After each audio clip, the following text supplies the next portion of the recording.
कि एक भाई यदि 14 वर्ष वनवास में रहता है तो दूसरा भाई महलों में भी वनवासी बनकर के अपना जीवन गुजार दिया करता। क्या अमर इतिहास है किसी देश के पास ऐसी स्वामी भक्ति किसी देश के पास है कि अपने स्वामी के, अपने राजाओं के, राजपुत्रों की जान बचाने के लिए मेरे राजस्थान की पन्ना धाय अपने बेटे को कुर्बान कर दिया करती है कोई ऐसी? ध्यान रखिए, कहीं नहीं मिलेगा ये अमर इतिहास, केवल हिंदुस्तान में मिलता है। और मेरे पिता का माथा किसी के सामने ना झुके, इतना शौर्य वाली कोई बेटी धरती पर है तो मेरे हिंदुस्तान में है कि ऋषभ देव का माथा जगत में ना झुके तो ब्राह्मी सुंदरी आजीवन विवाह का त्याग कर दिया करती है कि हम विवाह नहीं करेंगे लेकिन अपने पिता का माथा नहीं झुकने देंगे। है कहीं ऐसी विरासत, ऐसी संपदा किसी देश के पास कि राणा की बेटी घास की रोटी खाना स्वीकार करती है लेकिन किसी के सामने झुकना स्वीकार नहीं, हाथ नहीं फैलाया कभी? बहुत इतिहास है। यदि इतिहास के पन्ने पलटने बैठूं तो 71वीं की आजादी 72वीं आजादी हो जाएगी और भारत का इतिहास का गुणगान नहीं हो पाए। बहुत अमर इतिहास है मेरे देश के पास। हम वो देश के लोग जिसने कभी किसी की जमीन पर बुरी निगाह नहीं डाली, पड़ोसियों की तरह। क्या है, पड़ोसी के हाल बड़े गड़बड़ है, मांगती रहता है कश्मीर दे दो, कश्मीर दे दो, कश्मीर दे। अरे ऐसे मांग रहे, कश्मीर कोई प्लास्टिक का खिलौना है जो तुमको उठा के देते हैं? विचार कर, कश्मीर दे दो। मुझे तो समझ नहीं आता है, अमेरिका से कहता है पैसे दे दो, पैसे दे दो, जापान से कहता हथियार दे दो, हथियार दे दो, भारत से कहता है कश्मीर दे दो, कश्मीर दे दो। मुझे यार ऐसा लगता है कि पाकिस्तान जब हर किसी से मांगते ही रहता है तो फिर अपने झंडे पे चांद सितारे क्यों बनाए? कटोरे का निशान बना दे, सारी दुनिया तुझे दे देगी। क्या मांगना, दे तो कुछ नहीं सकता, ये दे दो वो दे दो, खुद से कुछ कमाया नहीं जाता है, दूसरों के स्वर्ग पे निगाह रखा करते हैं। ध्यान रखिए, विचार करना है आपको, कैसे दे दे कश्मीर? आज ये पुलक सागर नहीं बोल रहा है, ध्यान रख। आज मैं कोई संत की हैसियत से प्रवचन नहीं कर रहा हूं, इस देश का संत हूं, इस देश में रहता हूं, तो राष्ट्र के प्रति भी मेरी कोई भक्ति और दायित्व हुआ करता है। ध्यान रखिए। एक पत्रकार ने मुझसे पूछा कि राष्ट्र बड़ा होता है, धर्म बड़ा होता है या समाज बड़ी होती है? मैंने कहा दुनिया की परिभाषा कुछ भी हो, लेकिन पुलक सागर कहता है कि यदि मेरे लिए व्यक्तिगत पूछा जाए तो ना धर्म बड़ा होता है ना समाज बड़ी होती है, सबसे बड़ा होता है तो राष्ट्र हुआ करता है। क्योंकि राष्ट्र सुरक्षित है तो धर्म सुरक्षित है, और धर्म सुरक्षित है तो समाज।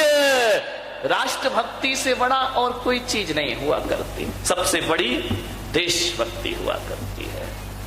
मान्यवर, राष्ट्र से बड़ा क्या होगा? तो मैं आज राष्ट्र के लिए बोलूंगा, देश के लिए बोलूंगा। आज मैं धार्मिक नहीं, मेरे हृदय में देशभक्ति का जज्बा जागृत है। ध्यान रखिए। कश्मीर दे दो, कश्मीर दे दो। अरे कश्मीर भारत की तकदीर है भाई, ध्यान रखना, कश्मीर भारत की तकदीर है। और जरा उनसे पूछो, पाक के नापाक लोगों से, कि कोई अपनी तकदीर किसी को दे सकता है क्या? बताइए, कोई अपनी तकदीर किसी को नहीं दे सकता है। मान्यवर, भारत वो देश है जो किसी के जमीन के टुकड़ों पर अपनी निगाह नहीं डालता है। हरे पाकिस्तान वालों से कहना, तुम्हारे पास तो रहने के लिए जमीन भी नहीं थी, खाने के लिए रुपए नहीं थे, मेरे भारत ने तुम्हें रुपए दिए हैं खाने के लिए, घर बसाने के लिए जमीन। तुम्हारा है क्या? जो है वो हमारा है। ध्यान रखिए, विचार करना है आपको। चाइना अभी चिल्ला रहा है, मुझे समझ नहीं आता है। लोगों ने कहा कि चाइना के सामान का बहिष्कार करो, चाइना से जो भी आ रहा है उसे बहिष्कार करो, कोई मत खरीदो, अपने देश के प्रति गर्व करो। बहिष्कार करना चाहिए, मैं भी समर्थन में नहीं हूं, बहिष्कार करो वहां के सामान का। लेकिन मैं थोड़ा सा नेताओं से पूछना चाहता हूं, जनता से तो बहिष्कार कराते हो, फिर उनका माल भारत में मंगाते क्यों हो? यदि मंगाना बंद कर दो तो जनता को बहिष्कार करने की कोई जरूरत नहीं। मंगाया भी जाता है, चाइना में होली नहीं मंगाई जाती, लेकिन रंग चाइना से आता है हमारे यहाँ। चाइना में दिवाली नहीं मनाई जाती, पटाखे दिवाली के यहाँ आते हैं। पहले देश के नेताओं को एक संकल्प करना चाहिए कि किसी भी बंदरगाह या किसी भी प्लेन से चाइना का सामान हमारे हिंदुस्तान में नहीं आना चाहिए। यदि भारत चाइना से सामान लेना बंद कर देगा, सब हेकड़ी भूल जाएगा चाइना। ध्यान रखना, आज हमारे कितना भी बड़ा बना हो, दादा बन के घूम रहा हो, यदि हम सामान नहीं लेंगे ना तो 2 वक्त की रोटी का इंतजाम चाइना के पास नहीं हो पाएगा। ध्यान रखिए मान्यवर, क्या करेंगे? विचार करना है। मेरा देश वो देश जिसने किसी की जमीन पर निगाह नहीं डाली। हम तो वो लोग हैं, यदि लड़ते हैं तो जमीन के टुकड़ों के लिए नहीं लड़ते, अपनी आन बान और शान के स्वाभिमान के लिए भारत युद्ध किया करता है। मैं आपसे इतना ही निवेदन करना चाह रहा हूं, प्रधानमंत्री लाल बहादुर शास्त्री जिन्होंने पाकिस्तान जीता, श्रीमती इंदिरा गांधी जिन्होंने बांग्लादेश जीता, श्री रामचंद्र जी जिन्होंने लंका जीती, कृष्ण ने मथुरा जीती। ध्यान रखिए, इतिहास पर दृष्टि डालिए। कृष्ण ने मथुरा जीती, राम ने लंका जीती। लेकिन ये लंका जीती, मथुरा जीती तो इसलिए नहीं जीती कि हमें उनकी कुर्सियां चाहिए थी। राम ने लंका जीती और विभीषण को वापिस लौटा दी। कृष्ण ने मथुरा का राज्य कंस से जीता और वापिस लौटा दिया।